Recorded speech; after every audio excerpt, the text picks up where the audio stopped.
നമ്മൾ പഠിക്കുന്നത് പാസ്കൽസ് നിയമം അഥവാ പാസ്കൽസ് ലോയാണ്.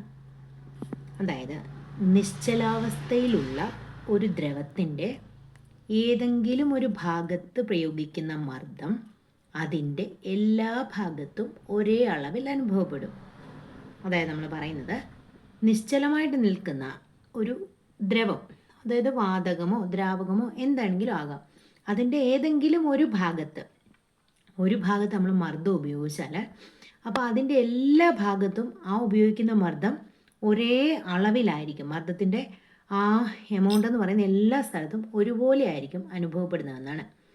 എന്ന് വെച്ചാൽ വേറൊരു രീതി പറയുവാണെങ്കിൽ മർദ്ദം പ്രയോഗിച്ച് നമുക്ക് വ്യാപ്തം കുറയ്ക്കാൻ സാധിക്കില്ല.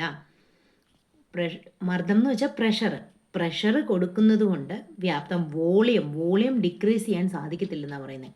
നമ്മൾ പ്രഷർ അപ്ലൈ ചെയ്താൽ ഒരിക്കലും അതിൻ്റെ വോളിയം ഒരു ദ്രവത്തിൻ്റെ, അതായത് ഗ്യാസിൻ്റെയോ ലിക്വിഡിൻ്റെയോ ഒന്നും വോളിയം കുറയ്ക്കാനായിട്ട് സാധിക്കത്തില്ല. പ്രഷർ ഉപയോഗിച്ച് ഒരു ഗ്യാസിൻ്റെയോ ലിക്വിഡിൻ്റെയോ വോളിയം നമുക്ക് ഡിക്രീസ് ചെയ്യാനായിട്ട് സാധിക്കത്തില്ല എന്നാണ് പാസ്കൽ നിയമം പറയുന്നത്. അതായത് മർദ്ദം ഈസ് ഈക്വൽ ടു പ്രതലബലം ബൈ വിസ്തീർണം. മർദ്ദം കണ്ടുപിടിക്കാനുള്ള സമവാക്യമാണ് പ്രതലബലം, നമ്മൾ കൊടുക്കുന്ന ബലം ബൈ വിസ്തീർണം, അല്ലെ പ്രതലത്തിൻ്റെ ബലം ബൈ വിസ്തീർണം ചെയ്താൽ നമുക്ക് കണ്ടുപിടിക്കാൻ പറ്റും. അതായത് പ്രഷർ എന്ന് പറഞ്ഞാൽ ഫോഴ്സ് പെർ ഏരിയ. ഈ ഇക്വേഷൻ വന്നിരിക്കുന്നത് പാസ്കൽസ് നിയമത്തിൽ നിന്നാണ്. പാസ്കൽസ് ലോ എന്ന് പറഞ്ഞാൽ pressure is equal to force by area എന്നാണ്.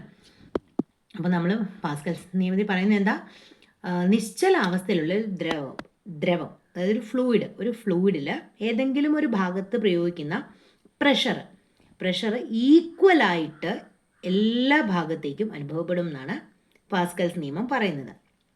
ഇതുപയോഗിച്ച് അനേകം ഉപകരണങ്ങൾ നമ്മൾ ഉപയോഗിക്കുന്നുണ്ട്.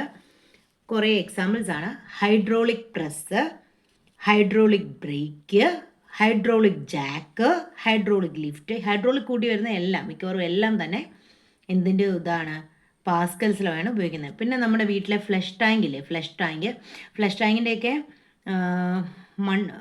നമ്മൾ എന്നാ പറയുന്നത്, ഒരു ചെറിയ സ്വിച്ച് നമുക്കുമ്പോൾ ഒരു ഒത്തിരി വെള്ളം പോവല്ലേ. അപ്പം ഏരിയ കുറഞ്ഞ ഭാഗത്ത് സംഭവം ഇതാണ്, നമ്മൾ ഏരിയ കുറഞ്ഞ ഭാഗത്ത് ഒരു കുറഞ്ഞ ഇത് കൊടുക്കുമ്പോൾ, ഏരിയ കുറഞ്ഞ ഭാഗത്ത് നമ്മളൊരു ഫോഴ്സ് കൊടുക്കുമ്പോൾ അത് ഏരിയ കൂടിയ ഭാഗത്ത് നന്നായിട്ട് അനുഭവപ്പെടും.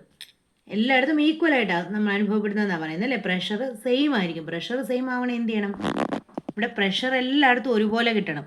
അപ്പം ഏരിയ കുറയുന്നതനുസരിച്ച് എന്ത് ചെയ്യണം, ഫോഴ്സ് കൂടണം അല്ലേ. ഫോഴ്സും ഏരിയ കുറഞ്ഞാണെങ്കിൽ ഫോഴ്സ് കുറവായിരിക്കും. അപ്പോൾ ഏരിയ കൂടിയാലോ ഫോഴ്സും കൂടണം, എന്നാലേ ഇവിടെ പ്രഷർ കോൺസ്റ്റൻ്റ് ആയിട്ട് നിൽക്കത്തുള്ളൂ.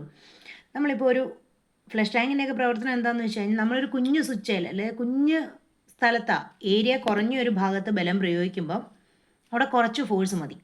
പക്ഷേ അനുഭവപ്പെടുന്ന എവിടെയാ, ഏരിയ കൂടിയുള്ള വെള്ളം കിടക്കുന്ന ഭാഗത്തിന് ഏരിയ കൂടുതലല്ലേ. ഏരിയ കൂടിയ ഭാഗത്ത് അവിടെ എന്തായിരിക്കും, ഫോഴ്സ് വളരെ അധികമായിട്ട് വരും. എന്നാലല്ലേ പ്രഷർ കോൺസ്റ്റൻ്റ് ആയിട്ട് കിട്ടത്തുള്ളൂ. അതാണ് പാസ്കൽസ് നിയമം പറയുന്നത്.